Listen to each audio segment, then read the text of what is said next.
So, dude, let's talk about Sabrina Carpenter, shall we? Because, guys, I love Sabrina Carpenter. Dude, I love her. And I've not been a huge fan of her music.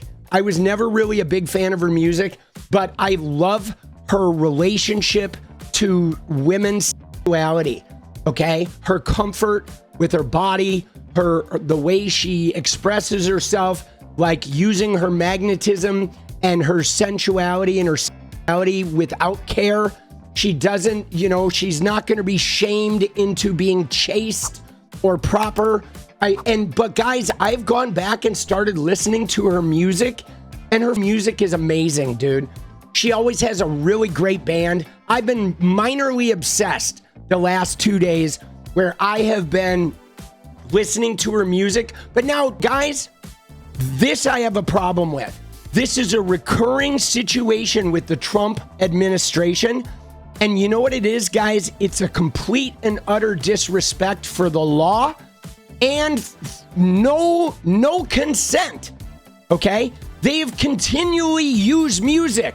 Tom Petty, Bruce Springsteen, Sabrina Carpenter, they keep using music of people without consent. Because at the end of the day, guys, Trump is just a racist through and through. I mean, he said it, he grabs him. He doesn't even ask. That's literally what he's been. He's been a racist in every way, shape, or form his whole life. He's pushed himself into social circles where no one wanted, into business areas where no one wanted, simply by force, never any consent. He is just a racist from start to finish, okay? Consistently, they do this. They don't ask for consent. They put out content that is breaking DMCA law, and they're flaunting this.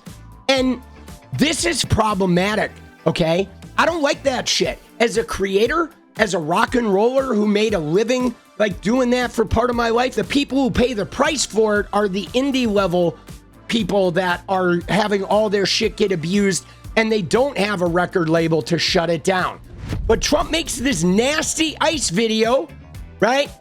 ICE out of Chicago, right? And then they show people, but again, they're trying to like make people look bad, right? The way they do in this video, as you'll see, they're trying to demonize the protesters and make a nasty statement about them, right? Oh, they show the person with the mask. Oh, they're masked. They're overweight, right? You know what I'm saying?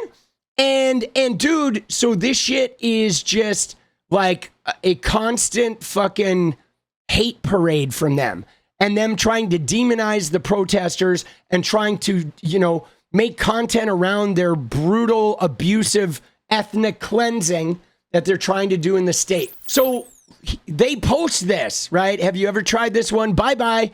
And look at what she comes in and says. Dude, I love her. She says, this video is evil and disgusting. Do not ever involve me or my music to benefit your inhumane agenda.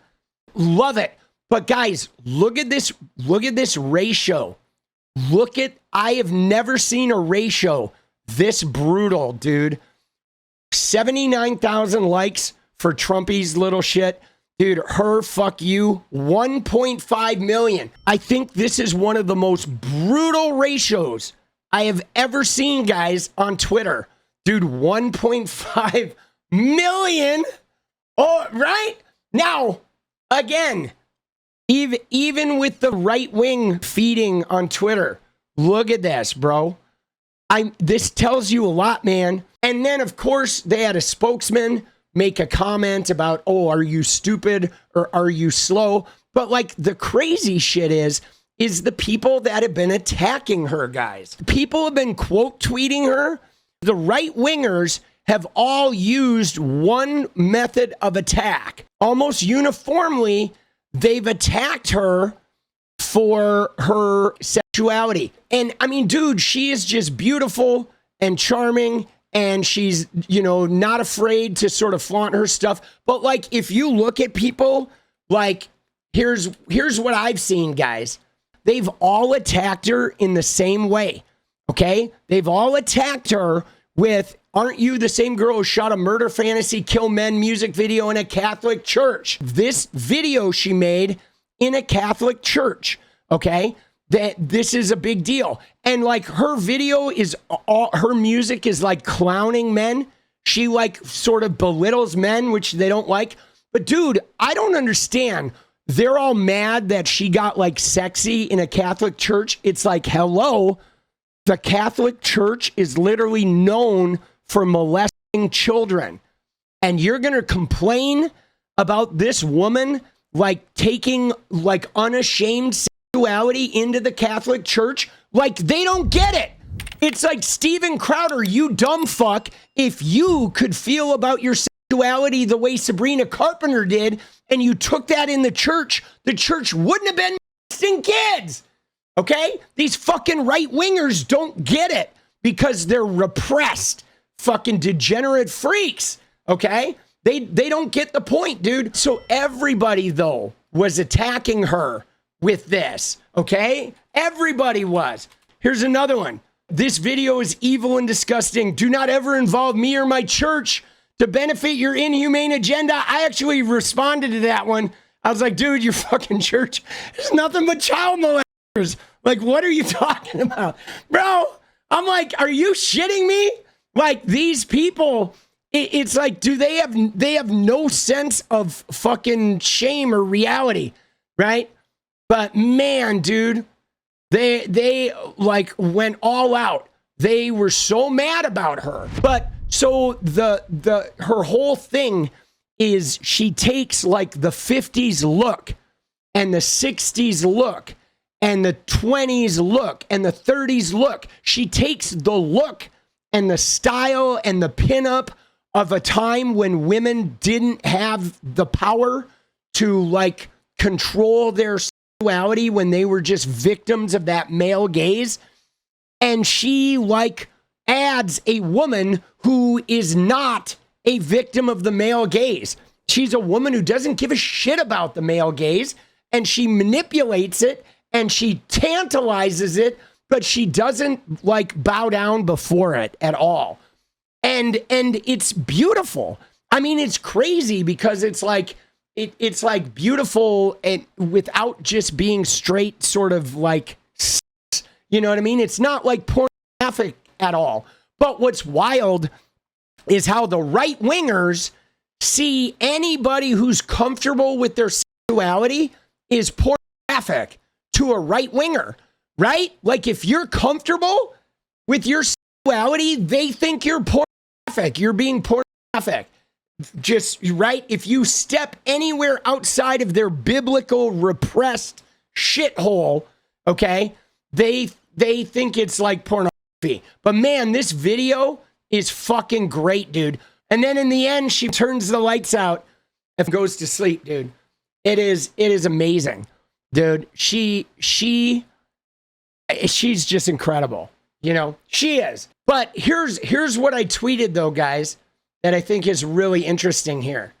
And I want to finish on this because this is one of the things. You know how we've been talking about TPUSA. We've been talking about Charlie Kirk, okay? We've been talking about how they're like trying to groom young men, okay? Right? They're trying to groom young men. And they're specifically using religion to weaponize resentment against women in young men, to resentment against the LGBTQ and trans women in young men, to weaponize them as like foot soldiers of the Christian MAGA right wing. Okay, they're very focused on this. They've been doing this for 10 years, guys, and they went heavy on it during the pandemic with the social media propaganda, libs of TikTok, Benny Johnson. They are going hardcore on this. That is their chosen group because young men don't vote. So they're trying to weaponize them to bring back that old school misogyny, anti-LGBTQ, and transphobia. Okay, it is very bad. I mean, it's bad for the men, dude. It's just really toxic for the men. That type of mentality, like if you look at like my dad, that was my dad. Dude, he was not healthy. Okay, my dad, most of the men of my generation are not healthy.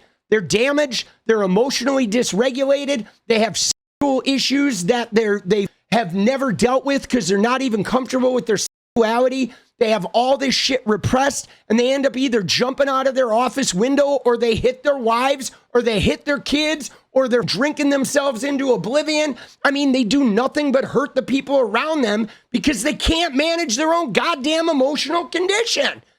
And it is like fucked up. And like the Sabrina Carpenters and the gender advancements of the world are trying to change men, so we're no longer like that. So we no longer have to live in this stricture of manhood that like keeps us emotionally dysregulated and angry. Okay. The only emotion the men get is anger, which is not healthy. Okay. You need to feel that sadness. You need to feel that vulnerability. You need to feel that deep connection. You need to be able to hold space for other people while they feel their shit. If you're going to be a whole man, I mean, there's so much out there. It's like, dude, it's like there's 64 million colors and men have been allowed to paint with 5. And it's like, dude, that's why men are so dysfunctional. But the problem, though, that I have is like, they talk about the male loneliness epidemic and they want to blame it on women, and they want to blame it on like women getting educated or indoctrination or whatever, or being woke. But dude, the reason why there's a male loneliness epidemic, guys, is because most of the men I see online, at least, are like, they will glaze Donald Trump. Okay. They will like emulate Trump, do his stupid little jerk it dance. They will be like, Trump, wear Trump merchandise. They're kissing Trump's ass. They're like, we want to be like Trump, wearing the Uncle Sam clown suit, glazing the fuck out of a dirty, corrupt 80-year-old rapist. And then there's a powerful woman like Sabrina Carpenter out here who's changing the fucking world. And they look at her and they treat her like shit. Okay. They take a truly incredible woman and they shit on her and they denigrate her and they insist that she's dirty and deceptive and terrible, right? Somebody who's empowered and powerful. And yeah, they fucking hate her. They resent the shit out of her, but they will literally polish the knob. They'll suck the D of the 80-year-old rapist, or like, sniff Andrew Tate's chair and rub oil on his chest and shit. Dude, it's so toxic. Now, I want to show you one more thing, guys, because remember how we talked about Sydney Sweeney, who they love, versus Sabrina Carpenter, and how it's not just about the politics, but it's also about the male gaze. Sydney Sweeney behaves like the beautiful girl inside the male gaze. Sydney Sweeney and Sabrina Carpenter are different, okay? Because Sydney Sweeney, if you notice, Sydney Sweeney plays the role of like, I am yours to take, okay? That's what Sydney Sweeney does. Sydney Sweeney doesn't really flaunt her sexuality. She just shows up and she's bejugged, okay? And shit's like falling out and she's like, oh, I'll play the dumb one and I'll play the girl like, oh, I'm not that pretty. And they're just like, oh, you're so humble too, right? She plays like I am your object to take, okay? But I'm not really flaunting my shit. I'm pretending like I don't have any shit, and then you're taking it from me, okay? Where Sabrina Carpenter is like, I am directing this show, and I am taking you through my sexuality, and it's going to break the barriers of what you say is proper for me, and you're only looking at me because I am getting you to look at me, and I am proud of this shit, and you're not getting it. But I want to show you the thing about Sabrina Carpenter that sets this apart, because there's one point in this video, guys, where she actually like shakes her booty and like totally does her sort of sexual thing. But watch how she does it. Watch what she does, guys. This is amazing. Watch what she does when she shakes her booty. Okay, because she jumps off, she goes over, and look at when she shakes her booty. You see what she's doing? She's shaking it for herself, guys. Right? I'm like getting teared up just thinking about the metaphor of this and about the power of this woman.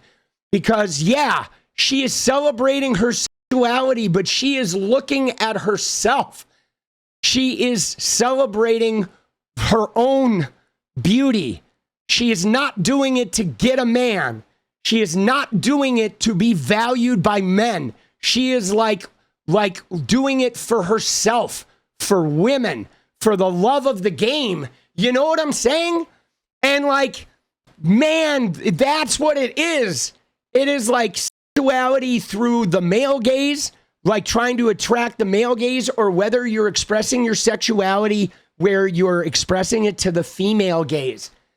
And that's a huge fucking difference, man. Okay? It is a big difference. And this is why they hate her. It's like a girl in a room, right? Wanting to be a singer. This is probably what Sabrina Carpenter was doing when she was, 12. When she was like, I want to be a singer, and I'm dancing around my room, singing along with my fucking hairbrush. I mean, I did this shit, guys. I had a tennis racket, and I used to dance in front of a mirror and just be so enamored with myself. You know what I'm saying? And a lot of this is part of like why I keep my hair, and why, like, I take my hat off all the time and make sure to do things where like the hairline is out there, because I think, dude, I have a rogue hair, dude. My hair is going down, boss. But it's about that loving of yourself, that relishing in your vessel and who you are and what you are, and the empowerment of like, instead of being worried about like having a high hairline, it's like, I was given a hairline like this, and I am beautiful. I am powerful. I am like a beacon of beauty and power, and I am gorgeous with my half dome of hair. And I want to go out there and let other men know that they're gorgeous. They're gorgeous. We're all gorgeous. You know what I'm saying? You know what I mean? It's like, it's amazing, dude. But that's a huge difference, guys. This is what they hate. What is up, guys? Thank you so much for watching. You like the video, you want to support independent resistance media, you know what to do. Drop that sub, hit the like button, and please share it. And we do love our members, so if you want to become a member, it's another really great way to support. Thanks again for everything, guys.